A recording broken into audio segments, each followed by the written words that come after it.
Hey, welcome to Guitar Knobs, the guitars, gear, noise, and nonsense podcast, hosted today by these knobs. Tony Dudzik, Pick Guardian. Hey everybody, it's me, Todd. Novak. Welcome to the Guitar Knobs podcast. We are thrilled to death that you're listening to our show. Tony is vouching for the excitement level. We are generally excited. But we're genuinely excited. We've got a great return guest. We haven't spoken to said guest in a long time, but boy, oh boy, do we have a lot to talk about. Guest, introduce yourself. Mike Robinson, CEO of Eastwood Guitars. All right. Well, I'm sure that most of you are very familiar with Eastwood Guitars, and if you're not, where can they go check these out? EastwoodGuitars.com would be a great place to start. You can just Google that, but you'll find all the other brands and whatnot there. Yeah. And actually, while they're maybe doing that, I think RJ Ronquillo has been avidly doing quite a lot of guitar demos featuring Eastwood Guitars as well. Oh yeah, I see more. I see a lot of his stuff. I'm sure others are doing it.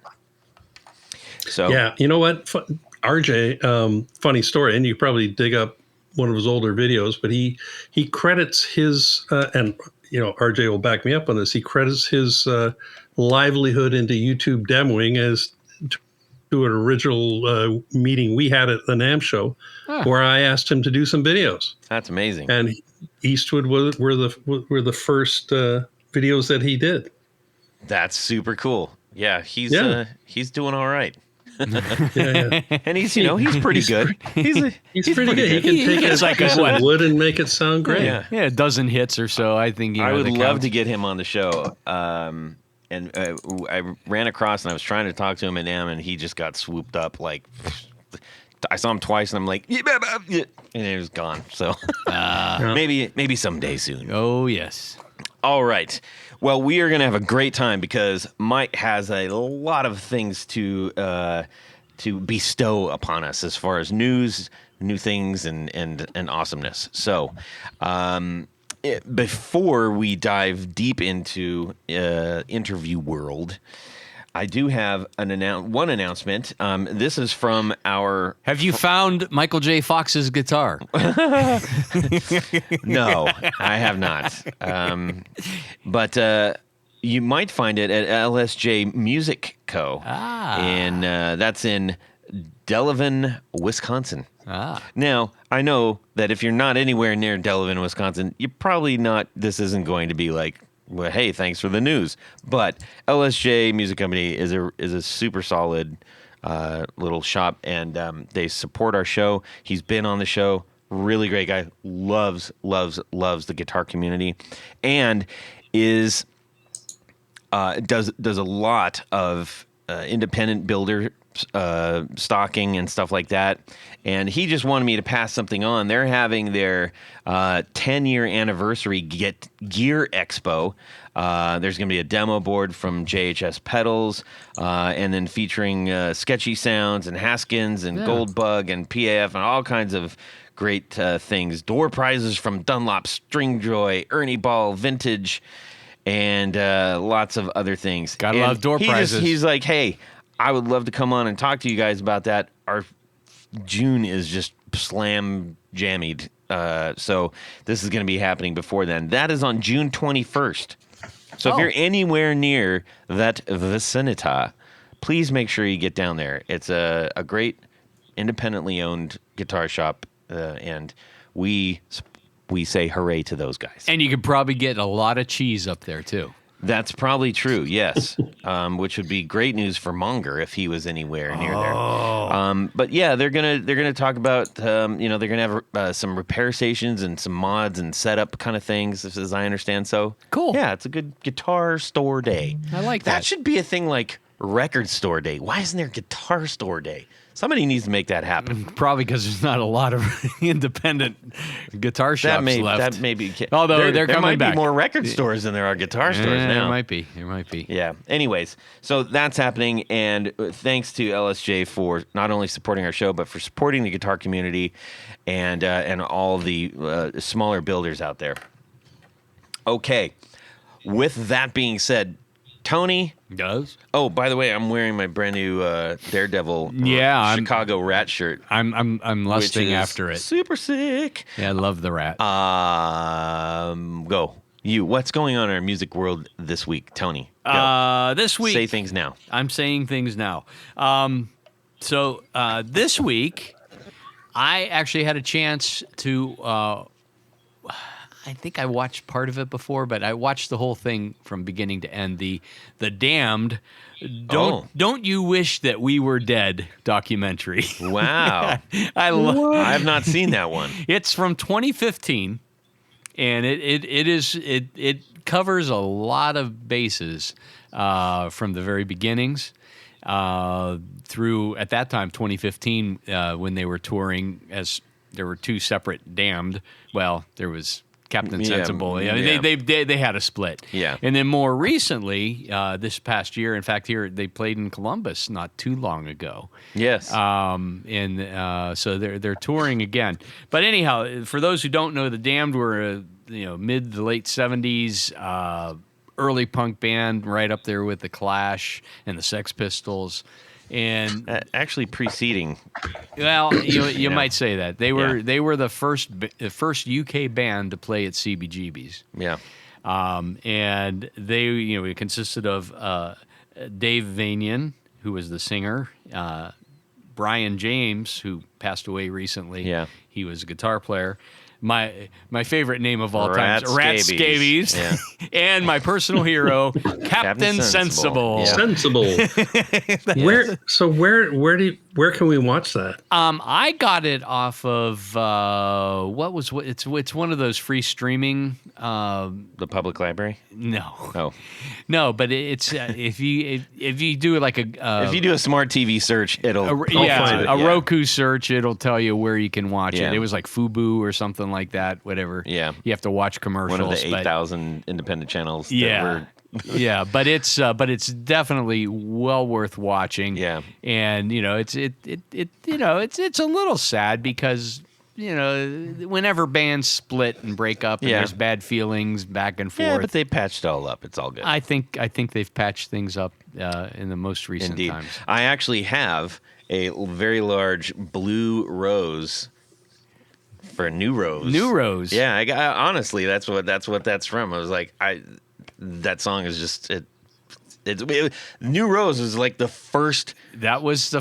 published punk song like that from a record company. Well, you can put neat on the other side. Yeah.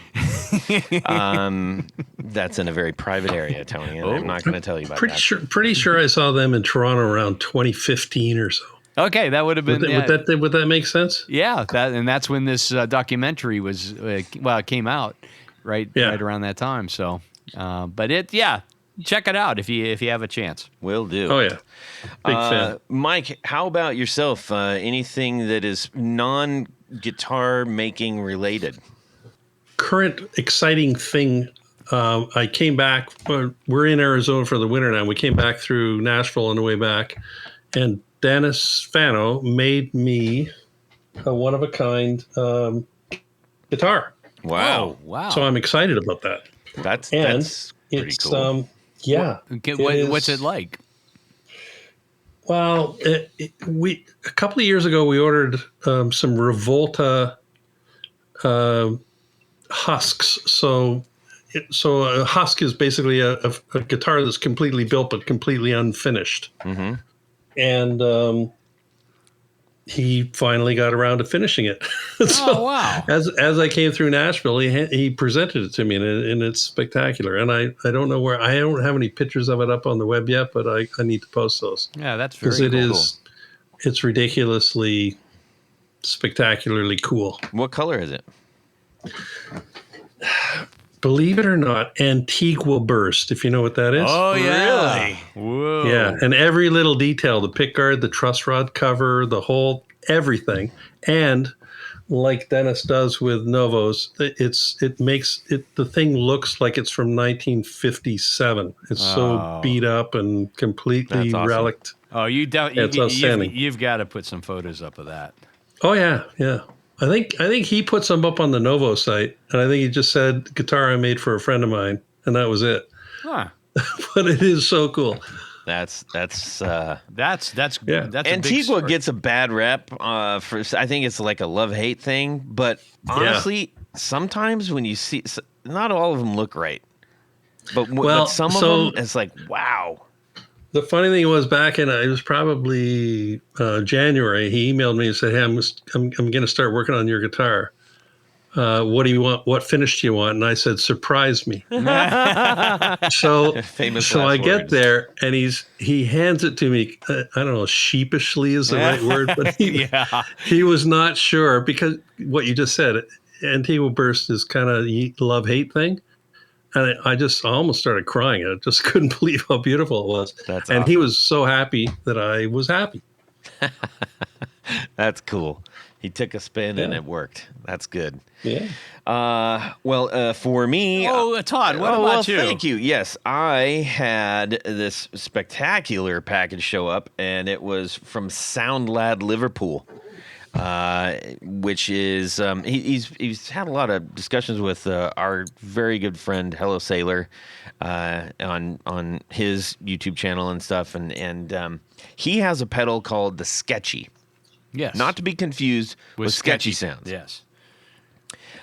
This is the Sketchy, and it's a tremolo. It's a very, very interactive tremolo, and it is digitally controlled analog delay in the form of an Etch-a-Sketch.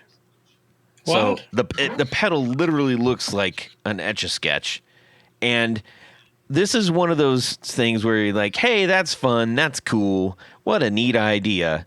And there are those out there, but this pedal is legit really, really good. It sounds fantastic, and it is very, very intuitive and easy to use, and I'm absolutely thrilled about this because and I wish we would have had it on our Tremolo four on the floor episode, because I think that probably would have taken the cake. But now we have it, and I'm very, very keen on talking to SoundLad. They'll be on our show in a few weeks or so, maybe a little further than a few weeks, but soon nonetheless. So thank you to SoundLad Liverpool for sending that out. And I get to meet him when I go visit my friend Joe for Hello Sailor. And that'll be really cool. I'm hoping to anyways. Yeah. Yeah. Tony just flashed me, but in the best way, because he flashed me a picture. He flashed me a picture of Mike's guitar. Wow. You found it? Yeah. See that again? It is really cool. Yeah. Oh, golly. That's outstanding. That model is so cool. I love it. It is outstanding. Yeah. Nicely done. Yeah. Well, and it's kind of goldish, it looks like. It's like a little bit more gold than like pale-ish, right? Yeah, it's hard to describe. It's just so damn good. Yeah. I really like the wraparound bridge on it. That is really a nice feature. Well, you know what I love about it is it's so the husk is made at World Music Korea, who makes most of our Revolta stuff. So they come through raw from there. So if they finished it, it's a $1,300 guitar. And if now you look at those pictures, which obviously the audience can't see, you look at it and it looks like a $4,500 guitar. It's just it's remarkable what Dennis can do. And that thing will age because it's finished properly. And over the years, it's just like you kind of see the back of the neck is unbelievable. It looks like it's 50 years old. Yeah. Anyways, it's cool. That's a beaut. That is a really gorgeous guitar, and that is so up my alley as far as that whole body style and shape. My number one is a Hagstrom Viking, and so now we'll get into Hookie's thing. But I saw that and I was like, oh golly, that's good looking. Anyways, very, very cool. Happy to catch up with what's going on in our music world this week, but we're going to skip the four on the floor because we've got so much to talk about. Yes, but can we mention something? We can. If we were going to do a 4 on the floor, A fellow Canadian company. a fellow Canadian company by the name of Tour Gear Designs makes some amazing patch cables, and we've been talking about a long time, and it is well deserved. I was using them actually last night to check out the Eventide Riptide. Oh, yeah. yes. So I had to search again. I grabbed my little box of patch cables, and bada bing bop bow, we got it. So if you are in need of, and I know you are, patch cables. Everybody needs them. Everybody needs patch cables, but more importantly, everybody needs Tour Gear Designs patch cables. Go Indeed. to Tour Gear, put a bunch in your cart, then hit purchase. Don't worry. You still have time, because then you're going to get the opportunity to put in this little code called the Guitar Knobs, all one word. That's going to save you 15%. 15%. Until they call and yell at us. All right. Thank you to Tour Gear for sponsoring what would have been our 4 on the floor. Now let's go into the interview land. All right. So, Mike, last time you came on the show, Tony, what episode was that? It was episode, believe it or not, 108. 108. So that. And what episode are we on now? I think that would have been like, I didn't check the date on that. This is going to be episode like 423, I think. Yeah. Yeah. So that's a while back. No time flies. Yes. So a lot has happened since we had you on, and I will say, the first time that we talked to you, you didn't know us from anybody, and a lot of people didn't. We were still very early on in this. Well, he knew me. He knew you. Yes, that's true. Well, when I say us, I mean me. But Enough about me. But What we do you had a think great about time me? talking with you, and then we bumped into you at NAMM, and honestly, like, it's a great treat when we get to talk to guests out in the wild, and you were so nice and took a couple of minutes and chatted with us, and I really did appreciate that. Those little tiny interactions make a big difference. That's what I meant. Yeah, no, I appreciate that. You know what? I love this industry because we can do what we do. Yes. Yep. As opposed to my prior life in the high pressure, high tech, tech world. This is just, so much easier and so much more fun. Agreed. Now, you have done an awful lot since that time.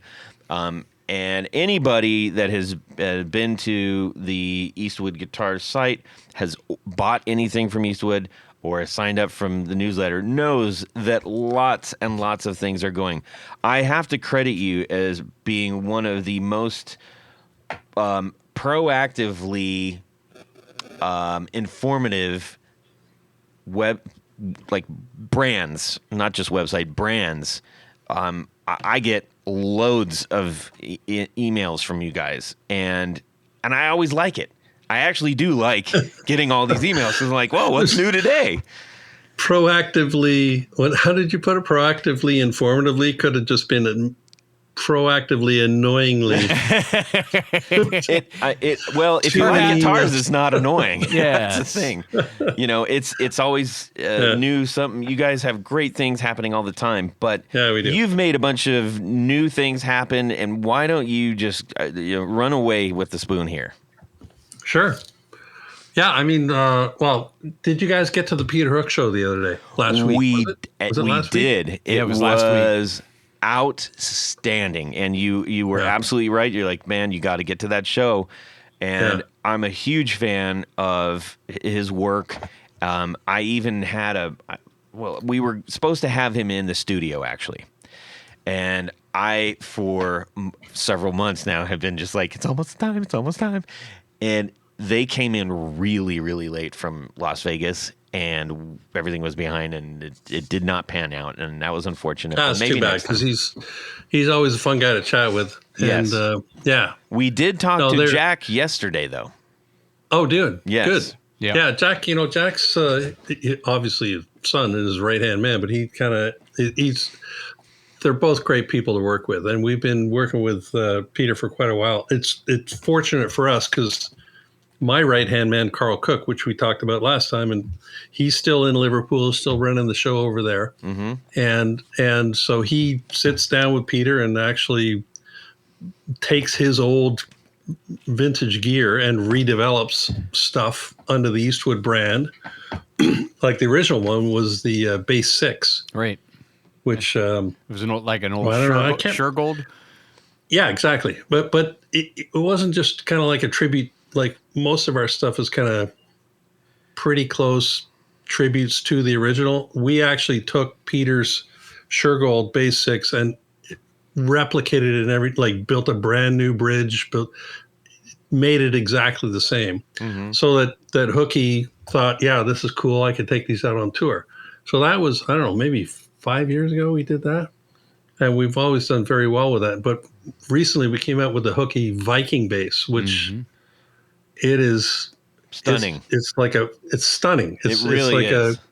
And it's a full 34-inch scale bass. It's kind of like, obviously from a business point of view, I want to leverage Hookie's brand to help us sell those things. But there's a lot of people out there that have no idea who Hookie is or who Joy Division is or New Order. And shame on them. But they got to get their hands on this thing because it is a stunningly good bass. Yeah. And you know what was interesting? I found out yesterday, and based on what it looks like, and I think Todd and I both assumed that it was based on a Hagstrom Viking. No, and it's not. Yeah, you know, we were the belly, like it is closer to a Hagstrom than it is to a like a 335, like a Rivoli or something. Yeah, but it is different, and in many, many ways. And it was a one-off that a guy in the UK made for him way back in the day. Yeah, that he ended up getting a few of them, and then when we eventually developed it with him, we had to go through 3 or 4 iterations of it, but we finally got him one, and he just thought, oh, we nailed it, and he's so pleased with it. He's touring with it. Yeah. He loves it, and but the message I have is like, bass players just got to find this thing, and I'm not sure how to get it out there beyond the Joy Division crowd, because bass players out there need to find this thing, and it'll blow them away. It's unlike anything else out there. Yeah. Well, we'll certainly be doing whatever we can to help that out. It is stunning. I especially love the usually when you say diamond inlays, that there are more like rectangular, like squished diamonds. These are squares on a diamond, essentially, on a turn on their axis. And to me, like, that little thing, it's the little things. That's what we respond to all that. Oh, look at this, look at that, look at this. And it's an outstanding looking bass. And watching him play that live, you can tell he's just like at one with that thing. Plus the electronics side of it. I mean, that makes talk about that, Mike. Yeah. Well, you mean the all the tone options on it, or everything? What was the inspiration there? Yeah. No, well, we replicated his original. So there's like an active passive switch. There's a 3-band EQ on it. Yep. So there's all kinds of. It's way more than it appears. And I guess the funny thing is that whether you're a Joy Division fan or not, if you see somebody playing that thing, you think, that's what is that? Is it a Gibson bass? Right. Yeah. But it's not. It's something way, way, way more than that. Cool headstock too. Yep. Yeah. I love it. That's a kind of guitar that, like, if you see a bass guitar, most people look at bass guitars and they're like, okay, yeah. That is a kind of a bass guitar that a guitar player is going to say, maybe I should be learning bass too. Yeah, but it's 34-inch scale. So like we've made a living out of doing short scale basses because that was the kind of 50s, 60s vibe of Eastwood weird stuff. Mm-hmm. This is a monster bass for bass players. Yeah, and we're gonna make an effort to get the thing out there because I think it's got legs way beyond Peter Hook. Yeah, a lot of meter hook, but I just think there's an audience for this thing beyond that. Absolutely. Sling it low and let it go. That's what you got to do with this thing. Now, so yes, we did have Jack Bates on, who is his son, and Jack Bates is also the the bass player for Smashing Pumpkins. So he's doing pretty well. And you know, He's his a busy bass player man. life. And yeah, we talked to him about the show. We talked to him about the basses, and so yeah, we covered off as much as we could with him. It would have been great to talk to Peter. Maybe next time, because they are already talking about their new tour. Tour. Yeah, lots to be seen there. All right, so next, what's the other big stuff that you got going on? So the major change this past year is we made a move to consolidate the entire business into Nashville. Wow. Which is it started percolating. I'm thinking a year ago, last February. No political reasons or anything else, but we just thought, you know what, we have so many different SKUs and so many different brands. We needed to have a place where people can go, employees obviously can go, but we needed a showroom. So we had, at the time, we had a little bit in Toronto, a bunch of stuff in Liverpool. Most of our stuff was up in Chicago, and we had only Revolta down in Nashville, where you guys were. Right. So it just became obvious to us that we needed to have it all in one place. So we made that move last, I think, August, and we moved up. The other catalyst of that was Dennis Fano, who is the owner of Novo. They were growing like crazy, so they needed more space, and we were sharing space with them. We had like maybe 2,500 square feet, I think, which they needed to take over. So we went across the street and found a 6,000 square foot spot, brand new, rebuilt it, fitted out completely. So now we've got like a full showroom. Just standing on the back porch or front, going, yeah. Hey, what about that place? Yeah. What about that place across the street? That's probably good. Yeah, it's perfect, because then we can still walk across and have lunch with you. I can see you from here. Easy move right across the street. But strangely, it happened so seamlessly. I'm shocked. And my USA right hand man, Wes Steed, is now the general manager of all that. He made the whole thing happen. Wow. Found the place, built it out. We had to move a ton of walls around and reshape the interior, repaint, redo everything, hire a ton of staff, because we then closed down Chicago and moved everything to Nashville. Oh, wow. So, and all of that happened within 60 days. Wow. Maybe, at the most. That's really fast. Whew. Yeah, no, it was just up and running. I because I'm living up in Toronto, I'm just kind of like getting updates over the phone or texts or whatever. So the whole thing happened, and it's I'm quite excited about it. The good news is when you go to the Eastwood website, you can click on showroom and you can book an appointment there, but you can go see all the images of just how cool this showroom is. It really is. It really is spectacular. So you've obviously got showroom space. You've got office space, I imagine. Is the rest just for like setups and storage and shipping? Yeah. So they're all the employees. Everything now happens out of Nashville. So every single guitar, if anybody who orders a guitar online, it's going to get pulled from the warehouse. There's guitar techs there that set up and ship every guitar. Mm-hmm. There's it's a fully functioned full office space, everything. Wow. Yeah. It's cool. It's nice to have that all consolidated like that, because it's when you're spread out a little bit, not that Chicago is terribly far away, but that it's far enough away that Well, the problem was that we have a lot of brands. Mm-hmm.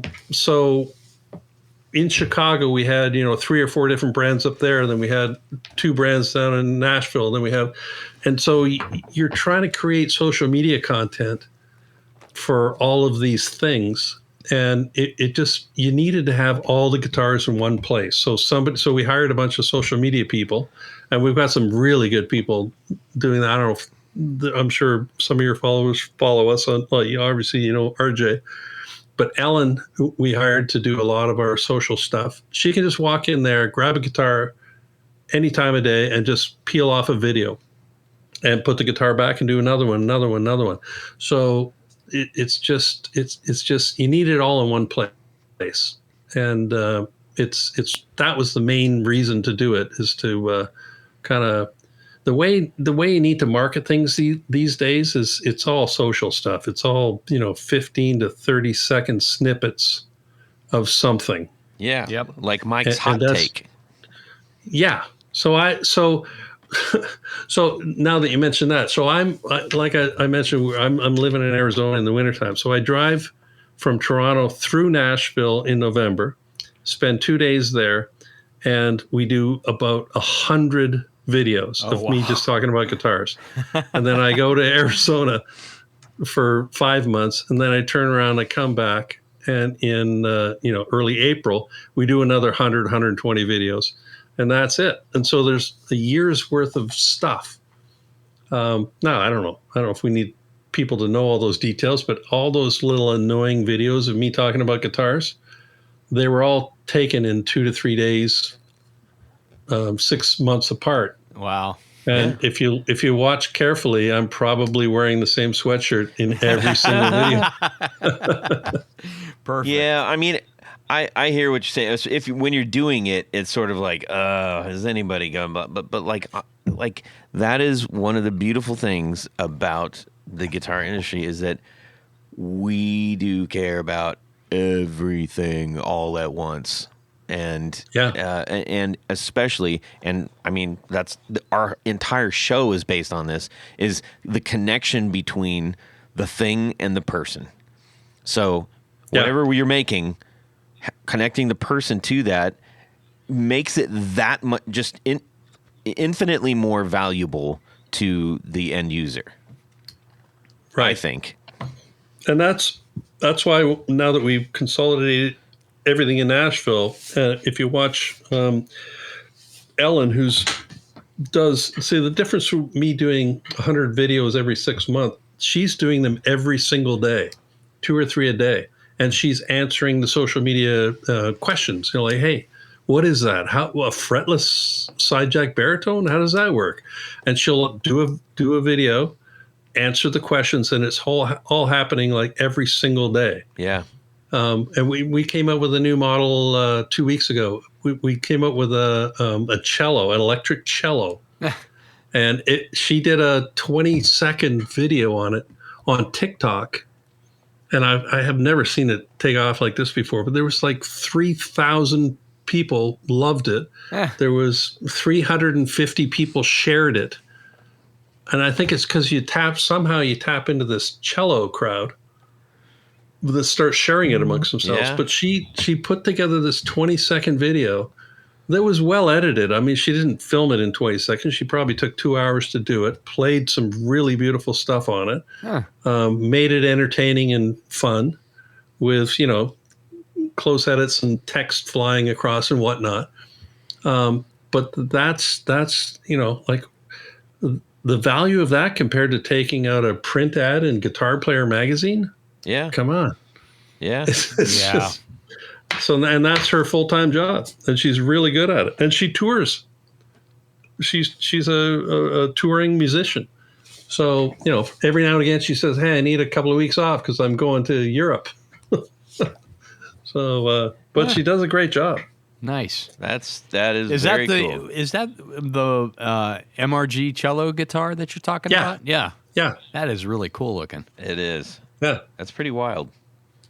Yeah, that was the first time that kind of TikTok, because we do YouTube and Instagram and all this other stuff, and it usually gets pretty good engagement. But for some reason, that particular video that she did of that thing just went crazy on So, and we don't make a lot of them. We made like 24 of them, and they sold out instantly. So we ordered another 20 in September for September delivery, and those sold out. All of that happened within, I don't know, 8 days. That's crazy. Wow. And it's all due to her doing that quick little video, and people seeing it and sharing it. Huh? Who would have known? Yeah. Well, Who would have known? see, you never. If you got an idea, don't kill your idea. That's a T-shirt somewhere. Well, because a lot of people go, "Hey, I got it." No, that's stupid. You know, a lot of people don't do that. I mean, not all ideas are great, but don't kill your own. Let somebody else kill it. That's what I'm saying. Cool. So, and you're constantly evolving new things. As like this is a good example. What is your mind going to right now? Like where you? What's in store? Retirement? No, unacceptable. No, I'm kidding. Although I should be retiring, but I'm just having too much fun doing this. Don't spend a great deal of time doing it, but doing the same thing. We came out with you guys are Hagstrom fans. Yeah. I have today. too. I think today we released P46 and P49, which are kind of like the Hagstrom Batwing. If you remember those ones. Yep. Really bizarre. Yeah. So those just, we made them. They just arrived. So we've just photographed them, just put them up. They're never going to be a big seller, but fun to do. You never know. You just made the case for why. All it takes is a little social media blitz. Yeah. I think I saw RJ demoing one of these. Very recently. I think that came out within the last 48 hours. Those. Yeah. The other one I was passionate about was the Gretsch Super Axe, which nobody would ever think. Why would anybody do that? Yep. But I had to do it because I always wanted one. So, but you know what? We'll never sell a lot of them. But and made in Korea, like really high quality guitars, like really, really good. That's the kind of thing we keep doing. There was just an article in Vintage Guitar Magazine. It was supposed to be the Super Chet, but a lot of people considered that model Roy Clark's signature guitar because Roy Clark played that quite a bit. I mean, that would when they came out in the 70s. Mm-hmm. I remember seeing a couple of videos on YouTube of him with that. The lightning fast fingers. Yes, he was Roy fast, Clark. my goodness. Well, speaking of high quality, you were you just actually hand delivered. I missed you when you stopped at the door, but I'm sorry about that. He was on his way to Nashville. I got myself a side jack standard. Nothing standard about this guitar, by the way. It is maybe not so aptly named. However, I absolutely love it. Yeah. And I pulled that out of the box, and my daughters were like, oh. And I got the the Duesenberg trim, which you have as an option on there. Smart. I was absolutely thrilled to get that. And it's in all black. And like almost all my guitars are black. And not for long. Not for long because they also have gold pickguards. So Tony's making a gold pickguard for that right now. And nice friend to have. Yeah, I know, right? Friend in need is a friend indeed. Yes. A lot of times there are complaints from people, and I mean, some of the big manufacturers, they ship a guitar and people take it out and they're like, man, this thing's kind of a hot mess. It's like the frets aren't finished and everything's just kind of off. I mean, honestly, I pulled that out of the box, I plugged it in, and it was ready to go. I had to tune it, and that's it. And that was just absolutely fantastic to just, when you get something and you're like, yes, I want to use this, but wait, I have to visit my trusty neighborhood setter-upper, to do that. And that's not the case. Well, next time you're in Nashville, pop in and you'll meet the crew. The guys that like, it's not like we're Amazon. We're not pulling a SKU and shipping it to you. Mm-hmm. Every single guitar comes out of the warehouse onto the tech bench, and every little detail, fret ends, fret leveling, nut slots, like it's a full setup. Even if it's on a $700 guitar, they're passionate about it. Which is the other thing I'm really excited about with the whole Nashville consolidation, because we went all in on this thing. We did like we do 401k matching for the employees, full healthcare benefits. It's just nice. People love working there, and it's it doesn't take much to kind of get a bunch of happy guitar players in Nashville. I mean, they're falling out of the trees there, guitar players. But that's going back to Wes, who's managing it. He's people love him. Everybody likes being there, and that's why I love hearing from you that the guitar showed up and it was like, wow, nice. Because that's not an expensive guitar. It isn't, and it's also like criminally not expensive.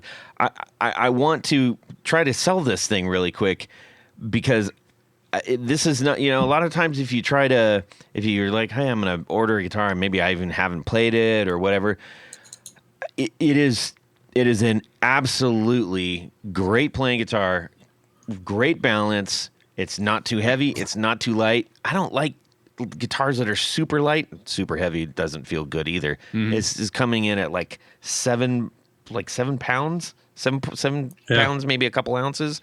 And right away, it just felt at home. And the quality, as we were just talking about, there weren't parts falling off or loose, and it was just in great condition. I was really, really, truly impressed. And if you're looking for a guitar that you can get into, and these are very well made and not bank breakers, this is an absolute clutch purchase, I think. Yeah. And you offer so many different pickup configurations too for the same body model, which is really cool. Not a lot of guitars do that. Yeah. Yeah. No, that was the thing we did with the whole Sidejack lineup a couple of years ago. We just decided, okay, we got to do kind of like P90 humbucker, like just 2 P90s, 2 humbuckers, flip. So there's like 4 configurations for each one, and then like 4 colors for each one. So, and 3 different tremolo options. Yeah, and crazy affordable. Yeah.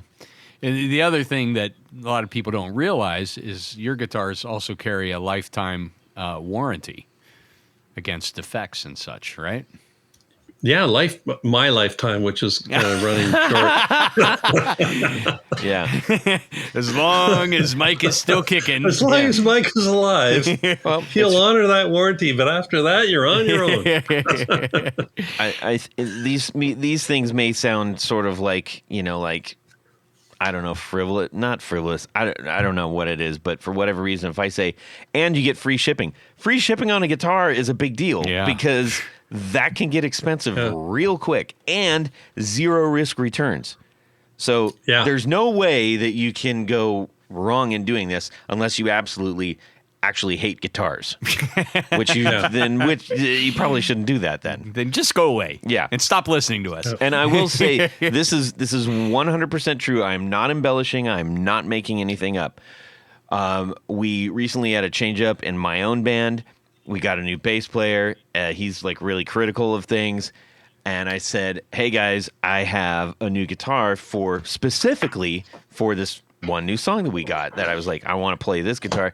I pulled it out, and after we were playing a couple songs, as bands do, like, oh, that's the song that's going to make us famous, right? That's what you say when you get excited about making your own music. That was said. To which point the bass player said, that guitar's going to make us famous. On my dad's grave, that's actually what happened.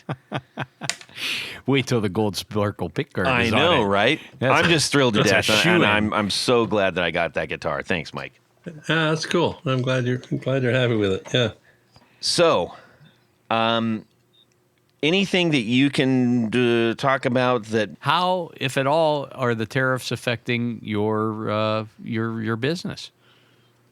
So here's in a nutshell how they are affecting the business is that they're paralyzing to try to do business because I don't know what they're going to be tomorrow morning when I wake up. Yeah. And it's such a convoluted mess that in order to be successful in business, all you need to know is what the roadmap is ahead and plan for it. Yeah. You know, like you need to go. It's like you type in Waze when you're going to drive from here to whatever city you're going to, and it tells you how to get there. But if somebody is screwing with your Waze every 3 miles, it just makes the drive not worth having. Yeah. And that's kind of where so here's an example of how stupid it is. Not the tariffs themselves or whatever policy is putting them in place, but gig bags. Here's an example. So tariffs right now on guitars, let's say from Korea, are basically there's a current 10% moratorium that like, hey, we're going to say only 10% now, but after 90 days, it might be something hellacious, way more than that. China, it went from 20 to 50 to 154, and it was changing every day. Yep. And then it came back down to 30. So that's what we're working at, whatever it happens to be. In the background, and for those, most people don't know this, but tariffs, every single product you bring into the United States has a tariff code, whether it be a T-shirt or a shoe or a guitar or a lipstick, whatever it is, there's a code, which is like a 20-digit code that says this is how to tariff this product. For some reason, guitar gig bags got lumped in with purses, like women's purses. So at some point, 50 years ago or 20 years ago, whatever, all these people that are ripping off these really expensive European Fendi bags and Gucci bags. Right. So now gig bags, because they're purses for guitars, got lumped into that. We got hit with a 45% tariff on a gig bag shipment. Time to put LV on those things. Exactly. And then I'm talking about 2 weeks ago. We brought in a full container full of gig bags. And there is you can't say, hey, I'm not going to pay that. You have to pay it. Yeah. So, and if you think about from a business standpoint, we don't make our money on gig bags. Selling gig bags. We're just trying to we're just passing this along as a convenience to the consumer to have a purse that they can put their guitar in. Yet we're getting whacked this crazy amount of money. So as a business owner, what do? Do I take my gig bags instead of selling them for $139 and I have to now sell them for $239? Nobody wants to pay $239 for a gig bag. No. So you're kind of stuck. You're going to see them out there in New York on the side of the street, like black market gig bags. Yeah. And I think the average person doesn't really think about this, or they listen to their media and they're thinking, well, China's paying for that. It's not me. No, it is you. Yeah. Ultimately, it's either me or you, but it ain't China. Yeah. And that's the hard part. I think we're all kind of being lied to a little bit about who's actually paying for these things. And I can't afford to eat it because then I have to either raise the prices of the guitars or the gig bags, or just don't bring them in at all. And you have to, so as soon as I don't bring them in, people are going to say, why don't you have gig bags? Yeah. Yeah. So it's just a sticky, uncomfortable situation that I don't see we don't see the answer. As business owners, it's difficult to operate. Yeah. Yeah, because you could place an order today and then, 2 or 3 months from now when they actually arrive back here, you might be facing 50, 80, 100% tariff. Yeah. And 154%. or 154%. Or a container full of purses. We canceled an entire order when that 154 went up. Uh-huh. Well, you couldn't cancel it. You talk to the factory and say, "Hey, cancel that." And they said, "Well, we can't cancel it." Well, then don't ship it and then all of a sudden it got dropped back down to 30 or whatever. It said, hurry, make them. Send it today. Yeah. Yeah. Oh, my. Wow. And then, for those who are in smaller businesses, even still, that's really affecting. The pedal community is really reeling from this right now. So yeah, most of the componentry comes from overseas. Yeah. Now, all of it, really. A lot of it. Yeah. Several of it. Much. Yes, much of it. Well, I hope that things straighten out, and it sounds like you're, doing a pretty solid job of trying to mitigate that kind of thing. Yeah. I just hope people get educated. No, it makes absolute sense. And, we've had it good in the States for a long, long time. I mean, I have friends that live in the UK, and, the VAT is absolutely, it's just part of doing business. Mm-hmm. I ship stuff worldwide myself for pick guards. And when I see, the post office has now started to list an estimated cost of what people are going to have to spend. Before you even say, do you want to do this? Yeah, I mean, they said... It's like a big sign. It's like, just so you know, this is going to be expensive. And, it's almost, in many cases, is as much as the product and shipping that I've already charged that they're paying on the receiving side, too. Yeah. It's like a $25 T-shirt is $25 to send. Yeah. It's an education thing, though. People need to understand exactly what it is and why it is. Yeah. And the more they know, the easier it is to deal with. Yeah. Well, on that note, on that happy note, yes, go to Eastwood and get a guitar while there's. Let's edit out all the tariff stuff. Because it just sounds like so sour note. But anyways, on a lighter note. Yes. Well, while I got you guys, and talk, reflecting back to my earlier comment about nearing retirement. Yeah. I have 25 years worth of guitar magazines sitting here in mint condition, almost never read. How do I find a home for these things? That's a good question. One that I don't know an answer to. I say the Toronto Public Library. Yeah. Just drop them off. They'll never know. Yeah. 25 years. You know what? That's probably the simplest idea. Guitar Player Magazine, Vintage Guitar Magazine. Yeah. Because as a business owner, I've on free subscription on that for 25 years. Yeah. What you could do is get a rubber stamp that says property of Toronto Metropolitan Library and stamp all of them and then drop them off in their return chute. And they'll say, oh, I guess we have these. Yeah. This is great. Good idea. I like that, Tony. That's why I make the big bucks. Yes. All right. We're going to round third right now. And Tony's got something for us. What is it? What do you mean? What is it? Let me get a little bit of this. No. It's not that. Would you rather? It's that one. That's the one. Jiminy Jared. So, yes, would you rather, the game that everyone loves to play. But no one wants to take responsibility for. Well, we're gonna blame Nick Bongers from Great Lakes Pickups. Yeah. He sent us one. Thanks, Nick. Thanks, Nick. Good to hear from you. So, this would you rather. You're sleeping and you wake up to see the ghost of guitars past appear at your bedside. Uh-huh. The ghost waves its spooky hands to magically make two guitars appear. One is the very first guitar you didn't buy but should have. Okay. You've passed on it and regretted it ever since. The other is the first guitar you regretted selling, knowing you should have kept it. Oh, that one's easy. The ghost is allowing you to keep one of these guitars.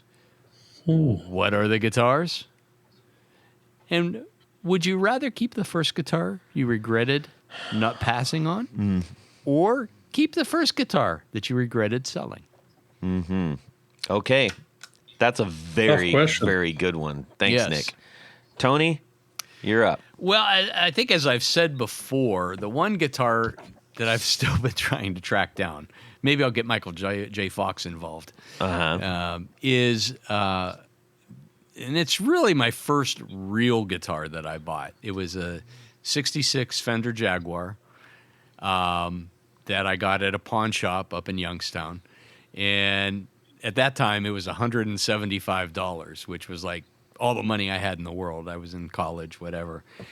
And it was a wonderful instrument. And I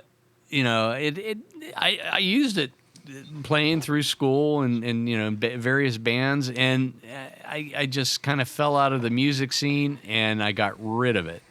And I think I sold it for $300, and I thought, it's pretty good. I paid $175, and I ended up making $125 on it. Well, Nice. Of course, And one that I regretted passing on. Wait, you only get to pick one. Well, I know, but Oh. I'm laying down the I see. groundwork. One I really regret passing on because I had the Jaguar. In Sunburst, Yeah. and there was this old music store in Youngstown too, and they had this back hallway that had all the used instruments. Yes. They were a big, like PV dealer, and this is in the 1980s. Yeah. And I said, I wonder what that looks like my Jaguar, but it has 3 pickups, and it looks like the neck is longer. Well, It was an old bass 6. Yeah. And that's when I regretted passing on. But if I had to choose, and the ghost is kind enough to let me keep one, I'd like to get my 66 Jag back. That's fair. That's a good idea. Michael, Okay, this is you're not in trouble. Sorry. Mike. Michael. Answer. Pay attention. Hello, Michael. I remember like lusting after a 70s Gretsch, like Country Gentleman. And I eventually like just went overboard and paid too much for one and got it. And after I got it, maybe 2 days into it, I thought, what? And I think probably I just bought the wrong guitar. Oh. I mean, I love everything about the thing, but the one I bought was just couldn't be saved. And probably why I got a fair price on it. But the first Moserite I ever had, I'm guessing it was probably around 67 or something. I loved it and didn't appreciate it at the time because I was probably too young. And sold that for whatever reason I did at the time. But I think in hindsight, if you look at the entire Eastwood catalog over 25 years, I obviously love Moserites. And that particular guitar, whether I need that one back or not, it really doesn't matter. It represented a lot to me of, what my passion was in guitars. And it kind of led me down a long road. And so that would be the love-hate, trying to answer that love-hate question. So you want the one that got away. Got to have the one that got away, and I don't want that Gretsch again. Although, and you know what? In fact, I ended up getting one from Jeff Sen, who was probably 2019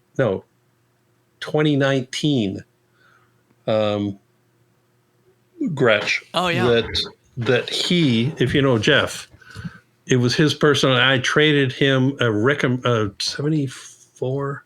Can't remember what it was. I traded him a Rickenbacker that he wanted that I had, and it is spectacularly fantastic because he set it up. And I mean, if you get a guitar set up from Jeff, it's killer. So that one I'll never let go. Yeah. So now I have that. Plus I have like 2000 Mosrite-ish things with my brand on it sitting in Nashville. I do have a quick question about the specifically that side jack that you were just kind of loosely referencing, Yeah. which is I know the original has a much skinnier neck. Yeah. And this one is just like a standard size neck. Sure. Yep. Is a consideration to ever do a version of that with the sort of vintage correct neck on that? That, you know what? You and I may be the two people in the world that really want the original skinny Mosrite neck. Yeah. Because it's just not the slimness of the neck and the depth of the neck. No. It's the frets on Yes. the original. Yeah. They felt like they were absolutely worn out and nothing was left in them. Yep. And that was a brand new fret on a Mosrite. And personally, I love those. Yeah. Yeah. But That's nine out of 10 people think, oh, there's why would something. anybody want to play this? It's worn out. I like the Yeah. I like the narrow. Maybe when I said skinny, that could have been two ways, but specifically the width of narrow. of the nut fretboard. width. Yeah, So The I nut width and the depth. yeah, I love the originals. but I do they're- too. It's hard to replicate it. Well, it's not hard to replicate. It's hard to find a fan base yeah. for those. That's fair. That's the problem. Yeah, So what inspired Todd to pick up a side jack is I lent one of my. I think it's a '66 Mosrite combo, the semi-hollow. it's the one yeah. that they Yep. they did the limited series. I think there was only a couple hundred of them, right? That you did with the vintage kind of spec trem on it. Yeah.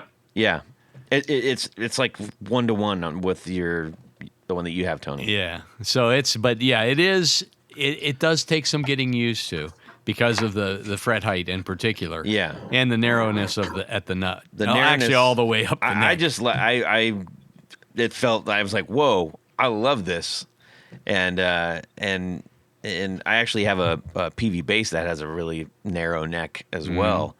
And yeah, anyways, just a curious question. Yeah, but staying on that subject, if you're playing on the original 60s Mosrites with that slim neck and flat frets and tiny frets, they're great for like bar chords and That's me. zipping up and down that. But they're for bending strings, they're horrible. So if anybody wants to bend strings, it just doesn't work. Yeah, They're just That's a good the point. trade-off. that's a good point. That's the trade-off. And so You could But do you know a what? double neck side jack, one with the skinny, a narrow no, neck. no. I'm already taking notes. You've already got me thinking we need to do kind of like a limited edition run 25th anniversary real neck. I mean, hey, you never know. I mean, the cello worked wonders for you. So, Yeah. Well, it's fretless, and the original Mosrites are kind of almost fretless. Yeah, pretty much. well, okay. For the would you rather, for me, there's no question, no hemming and hawing on this. The 1981 white on white Explorer with the pink case that I sold had Criminally cheap. Oh my gosh. I lament that decision on a daily basis. What were you thinking? I had to get a new amp and I didn't have the money, and I'm like, well, I guess I got to sell the guitar. I'll sell it. It was stupid. It was a really, really stupid thing. I would have given Tony, I would have given you the money if I'd known what you sold that for. where were you stopping me from I doing was that? at my table. Jeez. Anyways, all right. We need to thank a few people, and then we're going to let our friend Mike go. All right, that's right, Todd. At this point of the show, there's a special group of people we love to thank. These are our executive producers. Now, an executive producer helps make this show possible. How do you become an executive producer? Head over to patreon.com/the Guitar Knobs and check out a couple different levels in which you can participate. Become a sponsor, a friend, a hero of the podcast. Each level comes with some very nice thank you gifts and opportunities to win great stuff. Oh, yes. But in addition to all that, there is one thing more. What would that be? You could have my name read on the thing. Your name read on the thing. That's what I'm going to do right now. So special thanks to these executive producers: Anthony Lathrop, Brett Hogarth, Cameron Pampas, Darren Gregory, Don Kloss, Elad Mizrahi, James White, James Bell, John Esterly from Rare Buzzer Effects, John Sebastian, John Helverson, lots of Johns, Justin Jones, Ken Sayers, Michael Senchuk, Mike Davenport, Owen Eads, Plutone, Ralph Gottschalk from Wonderful Audio Technology. What? Richard Kendall, Rick Calhoun, Rusty Sneeden, Stefan Lamb, Tom Barazin, Trevor Ellenberg, Trevor Gunberg, and Vader and Pedals. Yes, thank you guys so very, very much for all the help and assistance. But wait, Todd, there's more, because there's a special group of executive producers. We call them our Grand Poobahs. These are the creme de la creme, the top of the heap, the A number ones. And they wear a fez upon their head whilst listening to the podcast. And at the same time. So extra special thanks to these Grand Poobahs: Anthony Gemalero, Billy Spitfire Unlimited, Bob Crouch, Brian Robinson, Cody Foster, David Kaminga, David Tyndall, Enrico Fernando, Fox Hill Studio, Gregory Randall, Hex Matos, John Williams, Martin Cliff, Matt Hart, Michael Van Zant, Michio Murakishi, Amika Natsunale, Hey! Moon Guitars, Pedro Vasquez, Sam Jett, Steve Keys, James Pennington, Zach Oswald from Brandon Wound Pickups, Jonathan Labate from M2 Labs, and Columbus's own Ty Barnes. Oh, yes. Thank you got to you. drop your stuff off, Ty. Thank Sorry you. about that. It's Thank taking you. a little while. Thank Please you. forgive me. Thank you. All right. We need to say a ginormous thank you to our friend Mike and his awesome company, Eastwood Guitars. Thank you, Mike. Enjoy hanging with you guys again. Anytime. And I'm sure at the rate that you make stuff, we won't have to wait super long to do this again. Yeah, it was great. Where can people go get these guitars, man? EastwoodGuitars.com. And don't forget to line up Spaceman effects for a future podcast. I love these guys. Check them out. Okay, we will do We're that. going to line them up. We will line them up. Tony Baloney. Head over to pickguardian.com. Check out the stuff that I do. What do? I make custom pickguards for guitars. How do you get one? Shoot me an email. Let me know what you're trying to do, what you need, colors, all the fun stuff. It's your opportunity to make your guitar even more yours. Yes. We need to do a little video of the doing that side process jack thing. Yeah. The process. We should do that. Maybe we can do that this weekend. Yeah, you know what? Yeah, maybe. Well, yeah. Yeah? What? Huh? I mean, definitely get more of that Pickguardian stuff going on. Oh, yeah. He's okay. Videos, he does a good job at that. content. We need Pickguardian content. I love social media. Yes. You can shoot me a DM on Instagram at Guitar Knobs. We'd love to hear from you. Tell us anything and everything about whatever you want. That's the criteria. There you go. Wow. Yes. pretty If loose. you got a would you rather, you think you can do better than the last one we just had? Yeah. Yeah? Maybe. From Nick? I don't know. That's a good one. Prove it. It made Prove us it. think. I dare you. It made us all think. Yes. We need to say a thank you to all of you who are listening. Have a fantastic guitar week and subscribe. Yep. Okie dokie. Do you want to be? Do you want to be? What? You go first. I was gonna. Did you want? That's why I just keep passing them over to you, and so I don't have to worry about it. Yeah. Well, that's good. Yeah. I'm glad I served some purpose in life. Yes. And he's got that Liverpool accent, so it goes over well. What do you mean accent? It's not an accent, eh? Yeah. Yep. Well, I'm getting older, but not necessarily wiser. So No, he's getting dumber by the minute. I can attest to that. And away we go. Well, that's it for these knobs. Please visit our Patreon page at patreon.com/The Guitar Knobs. Visit our website at theguitarknobs.com for all of our past episodes, 4 on the Floor blog, and other good stuff. You can connect with us on social too at our Facebook page and share your gear and stories on our Facebook group. Also, be sure to check out our Instagram at Guitar Knobs. Catch you next time.